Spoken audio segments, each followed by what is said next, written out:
안녕하세요, 구독자 여러분. 저는 오늘 아주 못된 전 남편에 대해서 이야기를 해보려고 해요. 저희 집은 꽤 여유가 있는 집이었어요. 아빠가 큼지막한 사업을 오래 하셨었고, 엄마도 전문직으로 오래 일하셨었거든요. 제가 아주 어릴 때는 집안일을 도와주시는 분도 계셨던 것 같아요. 나중에 듣기로는 저를 유치원에 데려다 주시는 기사 삼촌도 계셨다고 하더라고요. 다만 재벌처럼 돈을 펑펑 쓰면서 크진 못했고 그냥 다른 친구들처럼 부모님께 지원받을 부분은 받고 또 제가 알바해서 쓸 돈은 벌고 그런 식으로 커왔던 것 같습니다. 하지만 남편은 저와는 조금 차이가 있었어요. 저보다 3살이 많았던 남편은 제가 알바를 하는 곳에서 저에게 관심을 보였고 그렇게 저희는 조심스럽게 연애를 시작하게 되었어요. 나중에 듣고 보니 남편은 홀어머니를 모시고 있었고 조건도 그닥 좋지 않았었어요. 저는 사업을 운영하고 있어서 월 800만 원에서 1000만 원 정도 벌었는데 남편은 사무직으로 저의 반의 반 정도를 벌었거든요. 그래도 사람은 좋으니까 내가 사랑하니까라고 하면서 저는 남편과 결혼 준비를 시작하게 됩니다. 정말 노래 가사처럼 사랑 하나만 보고 결혼을 하게 된 거죠. 지금 생각해보면 사회생활도 많이 안 해봤고 아무것도 모르니 남편과 결혼했었던 게 아닐까 싶어요. 제 돈을 뜯어먹으려고 하는 남자들과는 다르게 보였거든요. 상견례를 하고 나서는 제 인생의 최고의 선물인 제 딸아이를 임신하게 되었고 결혼식 후 품에 안게 되었어요. 혼인신고도 모두 다 되어 있는 상태였고요. 다만 저에게는 남편에게 말하지 않은 부분이 있었는데 아빠한테 증여받은 건물이 있다는 점이었어요. 굳이 재산 공개를 모두 하고 싶지 않았고 말 그대로 아빠께 받은 건물이라 거기서 나오는 수입은 부모님 용돈 아니면 공과금, 제 사업의 투자금, 부모님 거의 여행 경비 등등으로 사용하고 있었거든요. 남편에게는 제 부모님의 자산에 대해서도 언급한 적이 없었고 그냥 아빠가 사업체를 운영한다는 것 정도? 그리고 제 월급만 대충 알려준 정도였습니다. 아빠께서 항상 돈 얘기는 하지 않는 게 좋다고 하셔서요. 남편과 먹고 싶은 건 먹고 청소도 같이 하고 퇴근하고 영화도 함께 보는 소박한 일상이 저는 참 좋았습니다. 제가 남편의 본 모습을 보기 전까지는요. 하루는 저희 친정엄마가 집에 잠시 놀러 오게 되셨고 그날따라 기분이 많이 좋으셨는지 말을 많이 하시더라고요. 조마조마했는데 결국 일이 터지고 말았죠. 제가 남편에게 건물 얘기하지 않는 것을 잊지 말아달라고 당부하지 못한 제 탓도 있죠. 꽤 오랜 시간이 지나서 까먹으셨을 거예요. 요새는 TV에 건물이 있다 없다 얘기가 왜 이렇게 나오는지 몰라? 그게 뭐가 자랑이라고? 왜요, 장모님? 건물 있는 게 얼마나 자랑이에요. 저 같아도 건물 있으면 동네방네 떠들고 다닐걸요? 참, 우리 같은 월급쟁이들은 저런 거 꿈도 못 꾼다고요. 어릴 때 제 꿈이 임대료 받으면서 사는 거였는데 이제는 뭐 글러먹었죠? 꿈 이룬 거나 다름없지 뭐. 우리 지선이가 떡하니 건물이 있잖니. 알고 있잖아. 네? 지선이가 건물이 그렇죠. 지선이 건물 큰 거 하나 있죠. 얼마나 효녀인지 임대료도 다 우리한테 쓰거나 공과금으로만 쓰는 거 알지? 아무튼 우리 딸 많이 예뻐해 주게. 참 착한 딸이야. 참 착한 아내도 될 거야 분명. 엄마는 참 다 알아서 해요. 얼른 집에 들어가세요. 아빠 기다리시겠다. 그렇게 저는 황급히 엄마를 집으로 모셔다 드렸고 왜 굳이 그런 내용을 말하냐며 따지고 싶기도 했어요. 그래도 한편으로는 언젠간 밝혀질 내용이었으니 그냥 좋게 생각하기로 했죠. 그때 당시에는요.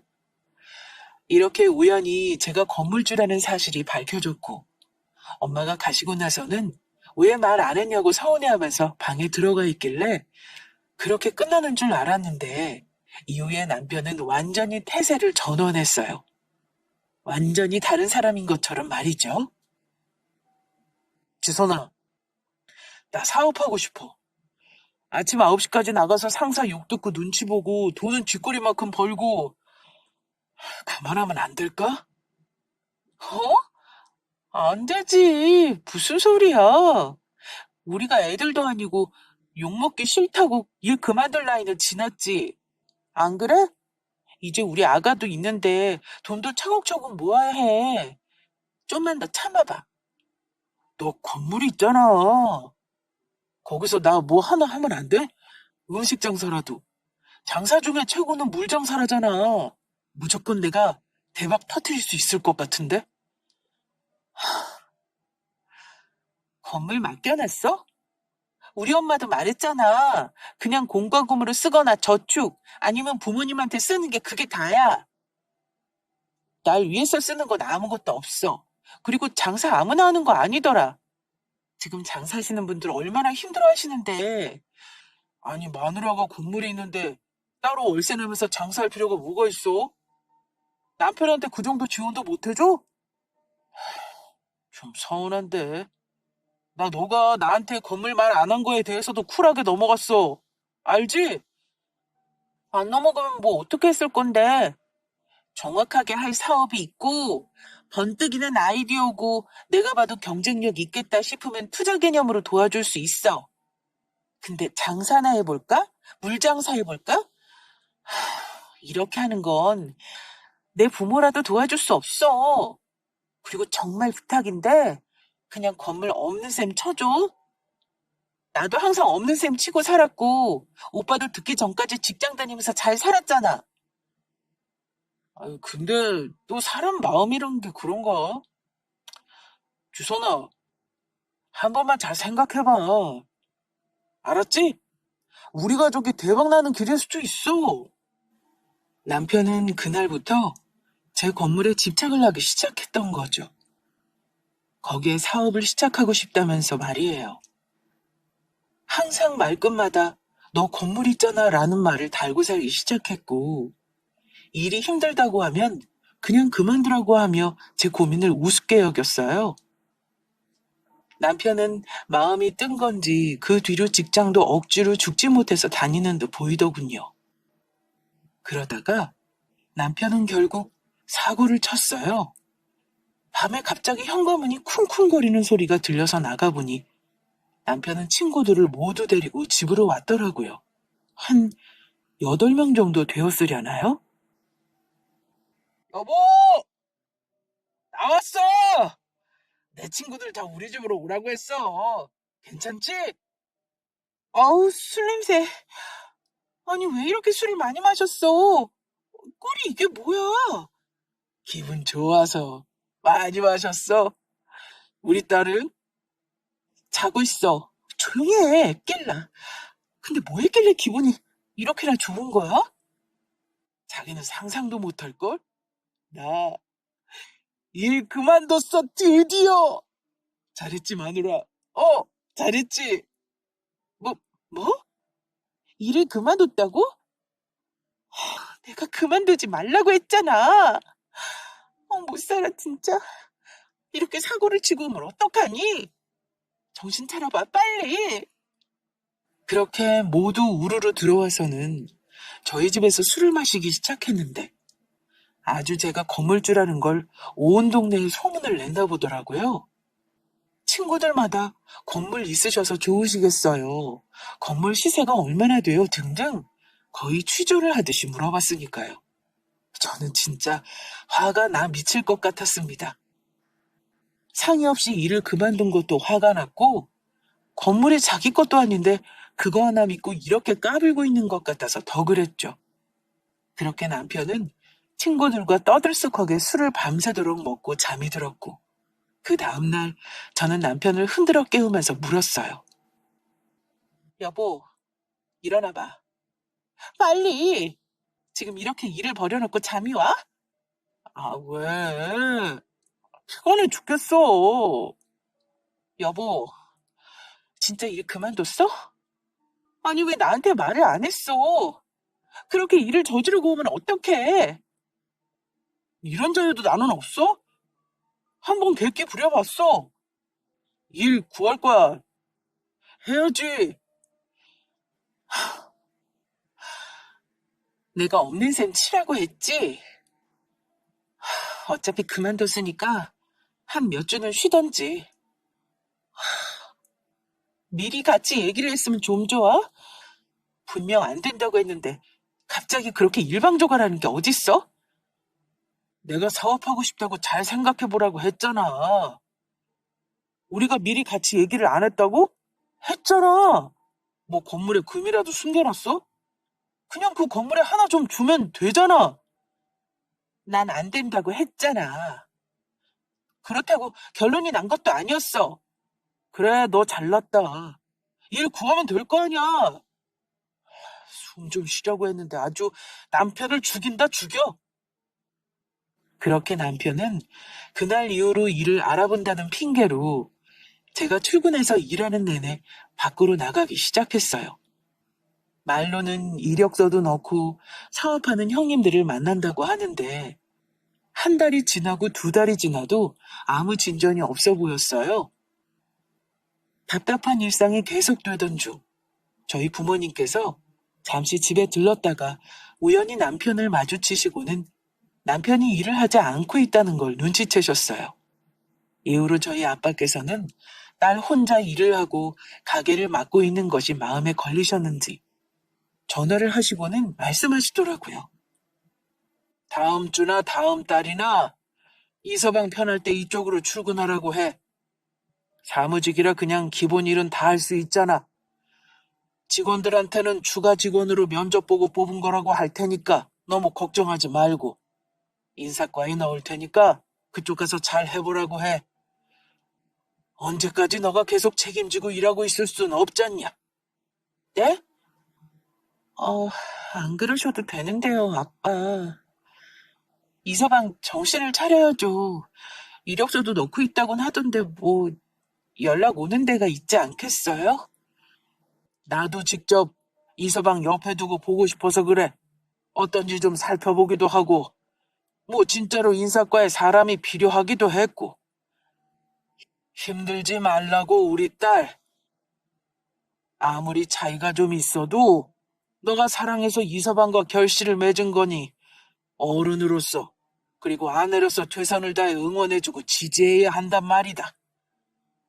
남자들 다 한 번씩 일 그만두고 사업하고 싶어 하잖아. 그냥 그래 그랬을 수도 있지 하고 넘기려.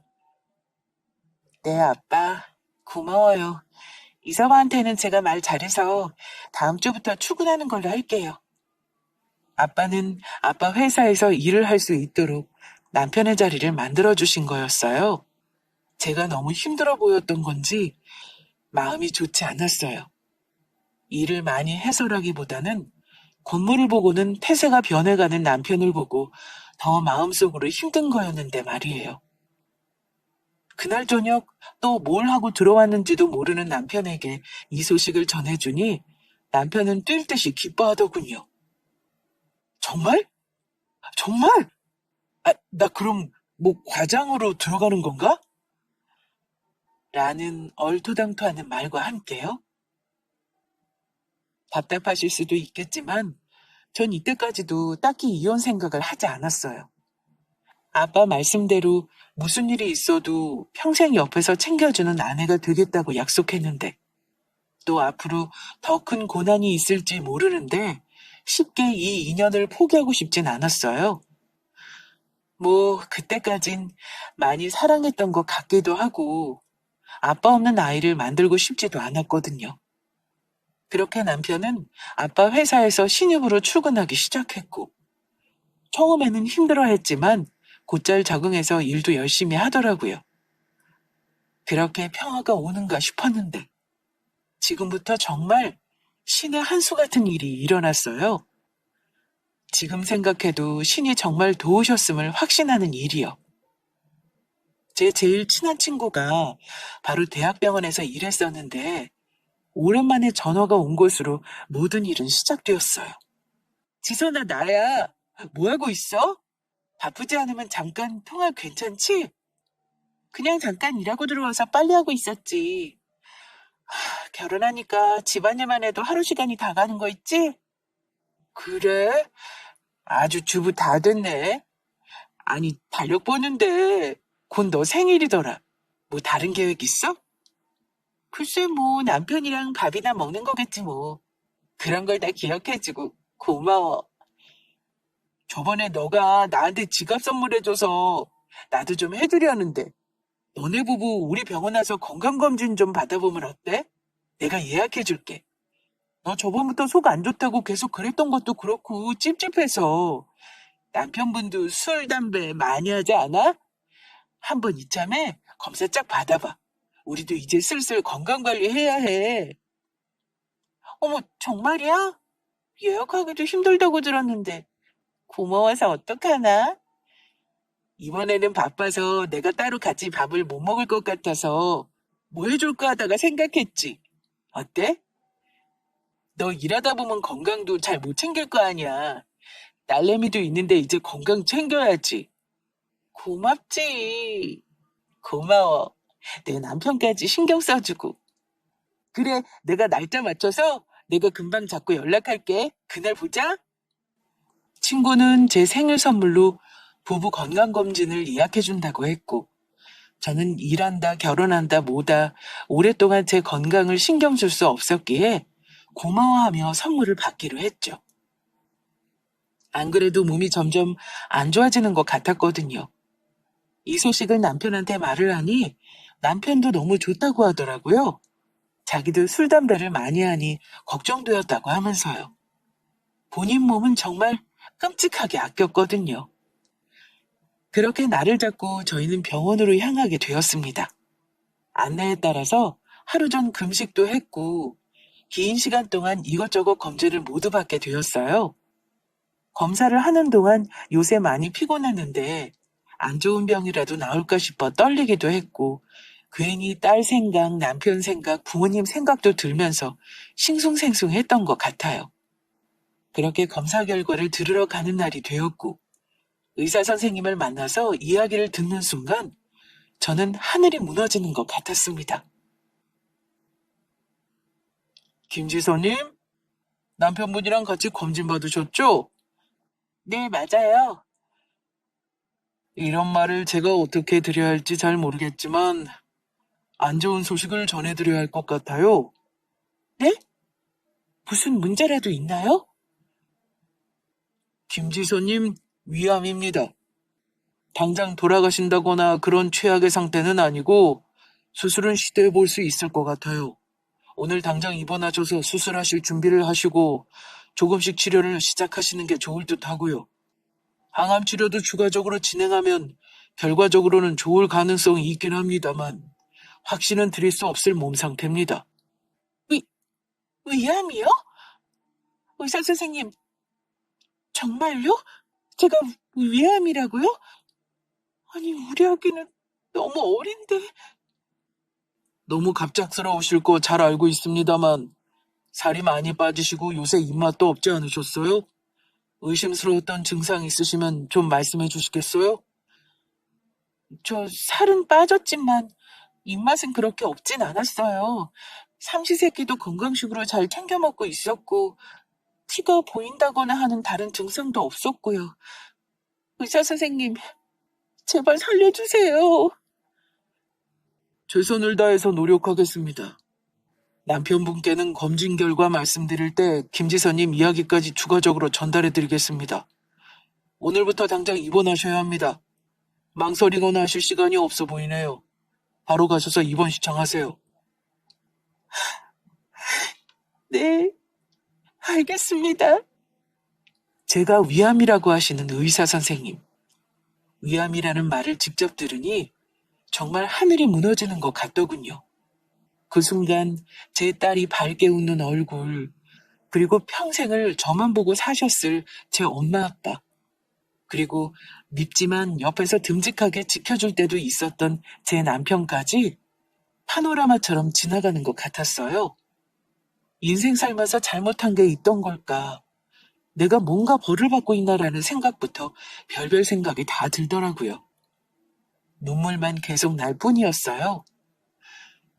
저는 뒤돌아서 생각할 틈도 없이 그렇게 입원 준비를 하기로 했고, 바로 입원 자리가 나서 올라가고 있는데 남편도 소식을 듣고는 바로 뛰쳐 올라온 것 같더군요. 빠른 숨을 내뱉으며 남편은 심각한 얼굴로 저에게 말했어요. 여보, 나 소식 들었어. 평소에 증상이 있었으면 미리 말을 하지 그랬어. 많이 아프진 않았어? 아니, 이게 또 무슨 일이야? 위암이라니. 우리 와이프가 위암이라니. 어? 어, 따로 증상은 없었어. 우리 아가는 어떡하지? 당장 봐줄 사람도 없는데. 내가 여기서 이러고 있으면 어떡해. 항암 치료도 해야 한다는데. 나 무서워. 어떡해. 앞으로 너무 고생하겠네, 우리 여보. 우리 애기는 내가 잘 챙길 테니 아무 걱정하지 말고 여보 몸 걱정만 해. 그게 제일 중요하지. 근데 내가 자세히는 못 들었는데 엄청 많이 심각한 거래? 생명의 위협을 느낄 만큼? 어떻게 되는 건데? 수술하면 괜찮은 거야? 일단 수술해보고 항암 치료하고 천천히 상태를 보겠대. 몸 상태가 안 좋아서 좋아질 확신은 못한다고 했고. 참, 이렇게 사람이 어이없게 죽을 수도 있구나. 죽는다는 소리를 왜 해? 수술하면 잘 될 수 있다잖아. 의사도 확신 못한다고 했어. 그 수술을 내가 희망을 가지겠어? 일단 스트레스 받지 않는 게 최고야. 다 잘 될 거야. 얼른 좀 누워서 쉬어. 남편은 그렇게 저를 다정하게 달래주었고, 그래도 남편이 심각한 얼굴로 병원 일도 대신 잘 처리해주고 하는 것을 보니 든든하더라고요. 그렇게 저는 울다가 저도 모르게 지쳐서 잠들어 버렸고, 몇 시간이 지났을까요? 눈을 떠보니 남편의 핸드폰만 침대에 있고 남편은 온데간데 없는 게 아니겠어요? 계속 불러보다가 남편이 어디 간 것 같길래 다시 누우려던 그때.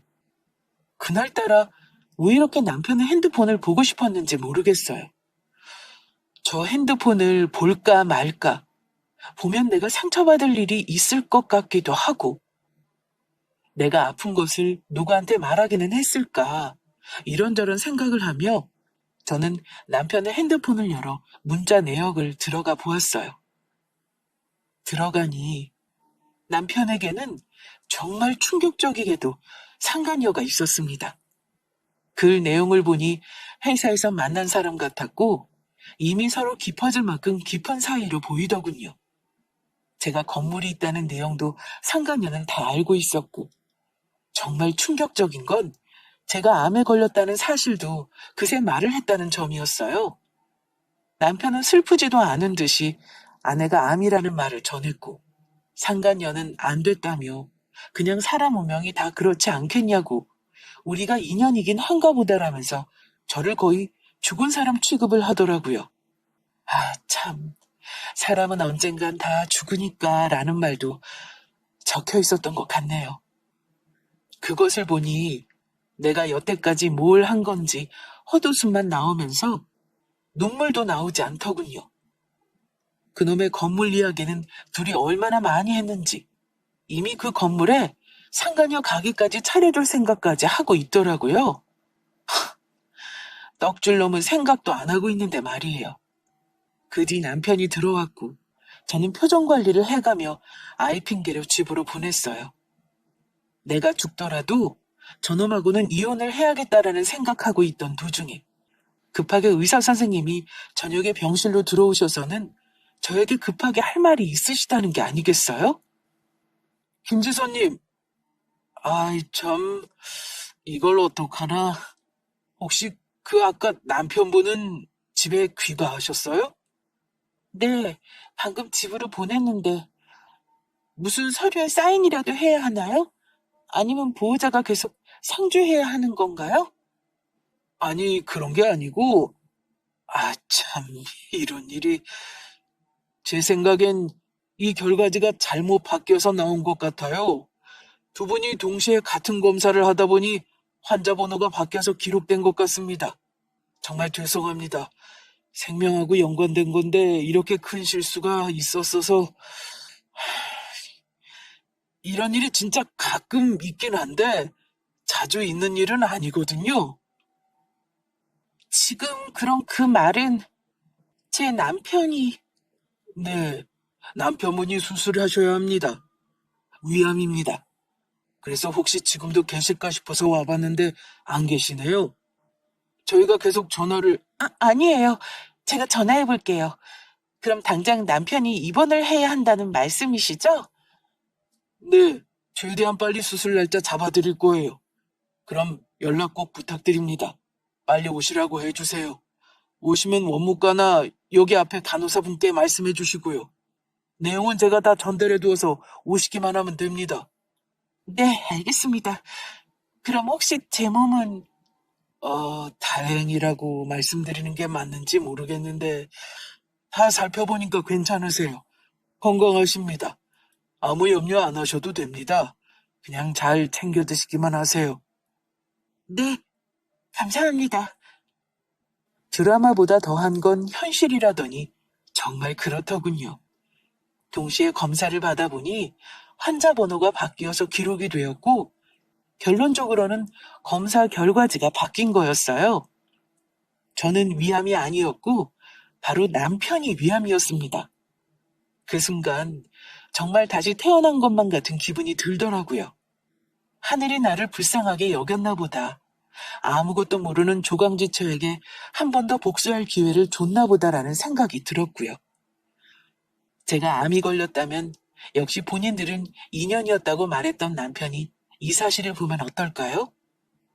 저는 이미 그 내용을 본 이후로 정이 아예 떨어져서 이혼을 할 생각이었는데 이렇게까지 일이 제 뜻대로 돌아가다니 과분할 정도였어요. 저는 이 소식을 알리기 위해서 남편에게 전화를 했지만 계속해서 받지 않았고 그렇게 저는 이 이야기를 알리러 집으로 향하게 되었어요. 10통을 더 한 것 같은데 받지도 않더군요. 아이를 데리고 어디를 간 건지 집에 도착하자 불은 모두 꺼져 있었고 저는 화장실에서 잠깐 청소를 하고 있었는데 남편이 들어오는 게 아니겠어요? 제가 있는 것은 모르고 시어머니랑 스피커폰으로 전화통화를 하고 있는 것 같았어요. 저는 없는 척 불을 끄고는 조용히 전화 내용을 녹음하기 시작했습니다. 어차피 이혼할 거 증거라도 될까 싶어서요. 그래서 지선이가 암이라고? 이게 무슨 일이야 참. 세상 일 모를 일이네. 그러게요. 나도 오늘 놀랬지 뭐. 오늘 우리에게는 좀 잘 봐주세요. 밤에 어디 나갈 수도 있어서. 그래, 걱정하지 말거라. 밤에 그때 너가 말했던 여자애 만나는 거지? 회사에서 만났다는 애. 그애 아주 참하고 이쁘긴 하더라. 지선이보다 더 어리지 않니? 길게 보면 걔가 더 낫지 뭐. 널 오래 챙겨줄 수도 있을 거고. 혹시 지선이 잘못되고 하면 너도 새장가 가야지. 혼자 노총각으로 죽을 순 없잖니. 애기도 엄마 필요할 거고. 우리 아들 참 능력도 좋아. 그래야죠. 이제 저 충분히 경제적 능력도 될 거예요. 지선이 건물 이제 우리 거가 될 것 같거든요. 혼인신고도 했고 제가 지선이랑 제일 가까운 사이니 저에게 오는 게 당연하죠. 내일 변호사한테 가서 물어보기는 하려고요. 확실하게. 참, 뭐부터 하지? 어머니 어디 여행이라도 가고 싶으세요? 건물 받자마자 우리 어머니 차라도 뽑아드려야 하나? 아유, 말만 들어도 배부르다. 변호사한테 가서 물어본다고? 그래, 그런 거 확실히 해야지. 또 지선이가 수술 받기 전에 뒤로 수술 수 있으니 바람 피는 거 걸리지 말고 끝까지 잘해주는 척이라도 해. 좋다. 우리가 살다 보니 건물주도 다 되는구나. 아이, 엄마. 제가 그런 것도 못하겠어요. 걱정 마세요. 양쪽 여자한테 최선을 다할 거예요. 지선이한테 조금 더 신경 쓰죠, 뭐. 오래 같이 있지도 못할 텐데. 근데 지선이 많이 심각하다니? 어느 정도인 거야? 의사가 그렇게 희망 있다고는 않는다 보더라고요.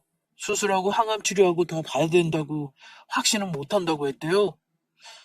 운명을 거스를 수 있나요? 하늘이 다 정하는 건데. 참 안타깝긴 하네. 근데 그 여자애도 좀 산다며? 이게 뭔 일이래? 어디서 그런 여자들을 다 만나는 거야, 우리 아들은? 그 여자애랑 잘 되려고 일이 이렇게 된 건가 싶기도 하고, 우리가 열심히 살아서 좋은 기회가 온 건가 싶기도 하고. 저희도 그 얘기해요. 인연이라서 일이 이렇게 돼가고 있는 건지, 일단은 장인어른 회사에 다니고 있으니까 바로 결혼식을 하거나 하진 못할 것 같아요. 또 그 회사에서 만나게 된 건데 어떻게 밝히겠어요? 장인어른 노발대발하시게 분명해요. 일을 그만둘 순 없으니 그냥 혼자 계속 슬픈 척은 하려고요. 참, 다음에 어머니 모시고 식사 한번 하고 싶다는데 괜찮으세요? 그럼 괜찮지. 며느리 될 수도 있는데 안 될 게 뭐니? 날 잡아서 알려줘. 네, 엄마, 또 연락드릴게요. 남편은 그렇게 시어머니와 통화를 하더니 옷을 들고는 집 밖으로 나서더라고요. 녹음본을 지금도 가지고 있어서 한치의 다름이 없는 내용입니다. 알고 보니 시어머니도 상간녀가 누군지 다 알고 있었고, 게다가 저희 아빠 회사에서 만난 사람이었어요. 그 와중에 남편은 건물이 자기 거라고 하며 변호사한테 가서 물어보겠다고도 하더군요. 지금 생각해도 그때를 생각하면 너무 화가 나서 가슴이 아리는 것만 같습니다. 저희 부모님까지 모욕하고 있는 남편을 용서할 수 없었어요. 저는 이쯤 되니 남편에게 내가 암이 아니라 너가 암이라는 소식을 너무 빨리 알려주고 싶었어요. 여러 번 시도 끝에 겨우 남편과 연락이 닿게 되었고, 남편에게 저는 내일 아침 병원으로 와달라고 말하니 당연히 알겠다고 하더군요. 그때까지도 상간녀와 함께 있었겠죠? 저를 얼마나 비웃었을까요? 그렇게 그 다음 날이 되었고, 남편은 병원으로 와서 또 다정한 남편 코스프레를 하더군요. 그 모습이 너무나 역겨워서 저는 간호사에게 남편이 왔다고 말한 뒤 의사 선생님이 오시기를 기다리고 있는 동안 먼저 말해주기로 했어요. 빨리 말해주고 싶었거든요. 지선아, 몸은 좀 괜찮아? 어때? 좋아. 너무. 암 환자가 아닌 것 같아. 정말? 말로만 들어도 좋다. 너가 그렇다니. 아니, 암 환자가 아닌 것 같다고. 어? 아닌 것 같다고? 어, 어제 의사 선생님이 오셔서 말해줬는데 나 암 환자 아니래. 그럼 그 위암은 누구 것일까 궁금하지? 놀라지 마. 너 거래. 너가 암이래. 위암. 뭐라는 거야? 아프더니 정신까지도 어떻게 된 거야? 이렇게 큰 병원에서 무슨 그런 실수를 해? 그러게. 병원에서 이런 실수를 다 하네? 너 빨리 수술해야 한대. 알려줄까 말까 하다가 그래도 양심상 너가 죽을 수도 있으니까 알려주는 거야. 최소한의 인간으로서 도리다. 지금 생각해보니 너 일 힘들어서 그런지 입맛도 없고 자꾸 구토한다고 했었잖아. 기억나? 그게 다 위암 증상이라더라? 어떡해. 희망이 별로 없는 거, 수술하고 항암 치료하고 나서 결과를 확신할 수 없다는 거, 다 너 얘기래. 지금 이 말이 다 진짜야? 거짓말이면 가만 안 둬?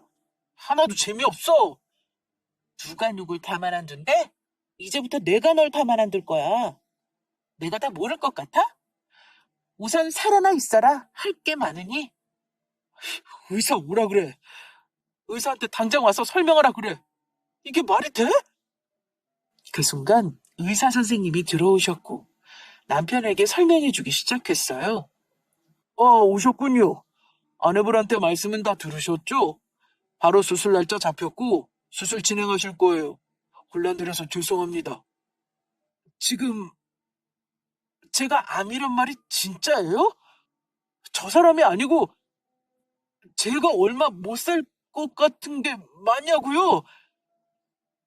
암은 아내분이 아니라 남편분께 있는 게 맞습니다. 말도 안 돼. 내가 암이라고? 정말?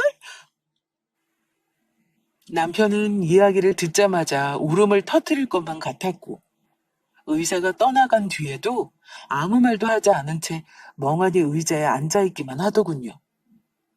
정말 이러면 안 되지만 속으로 진짜 고소했어요. 제 마음을 한번 느껴보면 좋겠다고도 생각했고요. 그 다음날 보호자가 필요한 검사가 있다길래 저는 우선 병원에서 자기로 했어요. 그 다음날 되자마자 남편은 바로 어머니께 전화를 걸었는지 시어머니가 아침부터 울며 불며 병원으로 찾아오셨더군요. 아이고, 우리 아들 이게 다 무슨 일이야? 위암이라니, 위암이라니. 어머니 오셨어요? 너가 있어서 정말 다행이구나. 하늘이 무너지는 것 같았는데 이게 다 무슨 일이라니? 우리 아들 없으면 나는 어떻게 살라고? 엄마, 너무 걱정하지 마세요. 수술은 해볼 수 있다잖아요. 수술이 잘 돼야 할 텐데. 그래, 지선이는 회사에 일 그만둔다고 말했고. 제가요? 왜 그만둬요? 이제 우리 아들 간병이라도 해야 할 거 아니야. 남편이 위암이라는데 그것도 수술을 해야 한다는데. 그걸 제가 왜 해요? 저 사람 아내 안 할 건데요? 그 여자 시키면 되잖아요. 저 죽으면 제 딸 엄마 시킨다고 했던 그 여자요. 하늘이 맺어준 인연이라면서요. 열심히 살아서 좋은 기회로 그 여자애를 만나게 됐다면서요? 얼른 전화하세요. 오라고. 그렇게 눈물겨운 사랑이면 지금이라도 달려와야 되는 거 아니에요?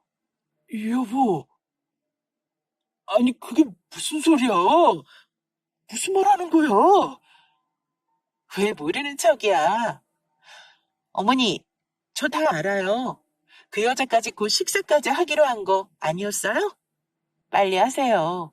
언제 저 사람 죽을지 모르는데 한시가 급하지 않으세요? 제가 정말 모를 줄 알았나 보네? 뭐야? 여자 잘 꼬시는 능력 좋은 아들이 그렇게 위암 걸려서 누워있으면 어떡해요? 뒤로는 상간녀랑 밥까지 같이 먹을 생각까지 하고 노총각으로 죽을 순 없지 않냐고 말해놓고서는 저한테 간병하라는 소리가 나오세요 지금? 어쩜 이렇게 모자가 둘 다 양심이 없어? 건물주는 절대 못 되니까 뜬구름 잡는 소리도 하지 마세요. 증거도 다 있으니 위자료나 잘 준비해주세요. 그 여자한테는 상간녀 소송도 한다고 전해주시고요. 얘가, 얘가 뭐라는 거야? 뚱딴지 같은 소리를 하네? 왜 이렇게들 연기들을 하고 그러세요? 적당히 하세요. 녹음본 들려드려요? 빨리 돈이나 구해 놓으세요.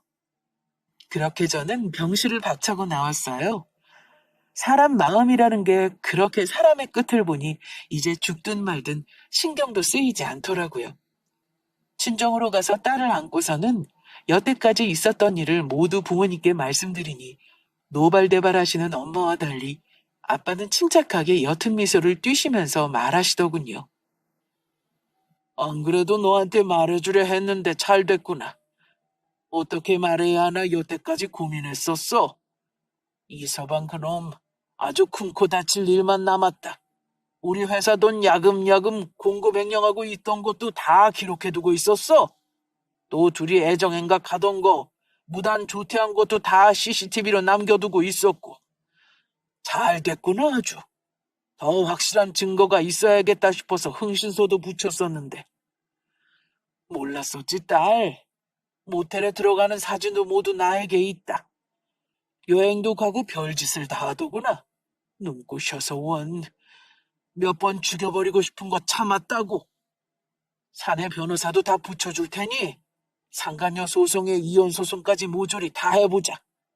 그런 놈은 가만히 못 두지. 알면 알수록 이 남자 정말 최악 중에 최악이었어요.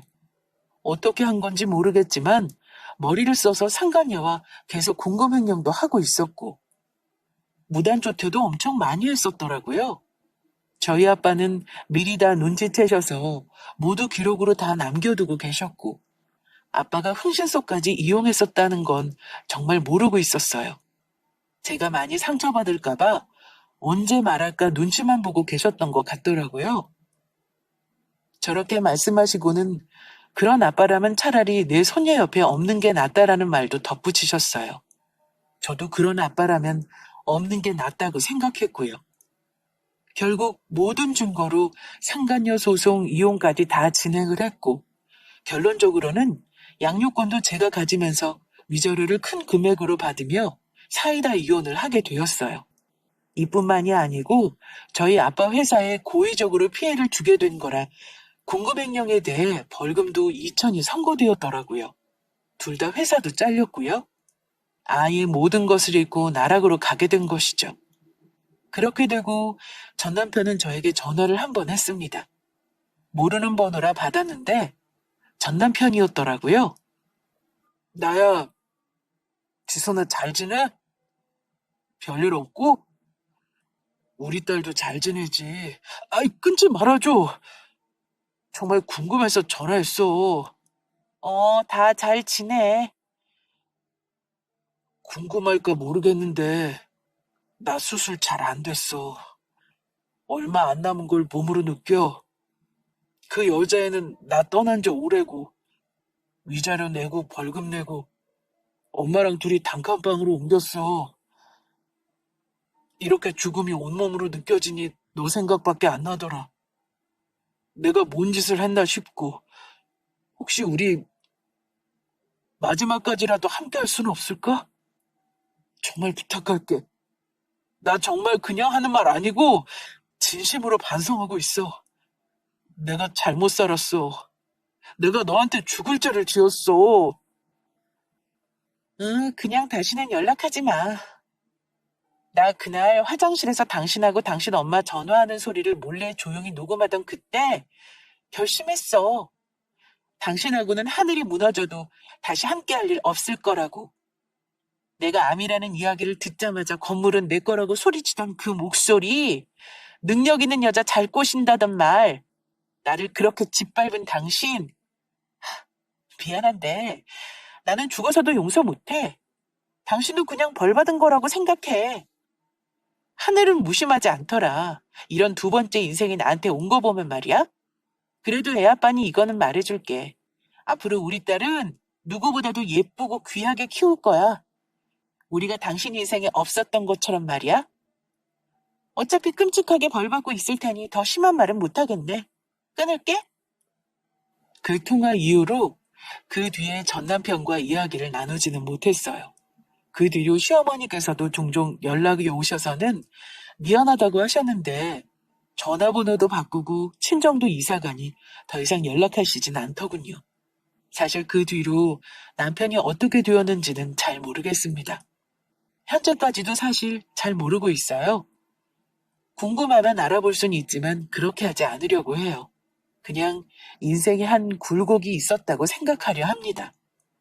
그날 건강검진이 진짜였다면, 바뀌지 않았더라면 저는 남편한테 정말 억울하게 건물도 뺏기고 상간녀도 모르는 채로 죽음을 맞이했겠죠? 이 모든 건 하나님이 주신 선물이라고 생각해요. 정말 열심히 살아보려고요. 저는 딸과 함께 둘이서 행복하게 잘 살고 있어요. 주말마다 재밌는 것도 많이 하고 다른 엄마들보다 2배 더, 3배 더 아이와 시간을 많이 보내려 노력하고 있습니다. 앞으로 아이가 아빠를 찾을 때가 오겠죠. 분명 아빠 자리가 텅 비게 느껴질 때가 오겠죠. 제가 그때에도 지혜롭게 잘 해나갈 수 있도록 응원 부탁드립니다. 끝까지 들어주셔서 너무 감사드립니다. 항상 행복하세요.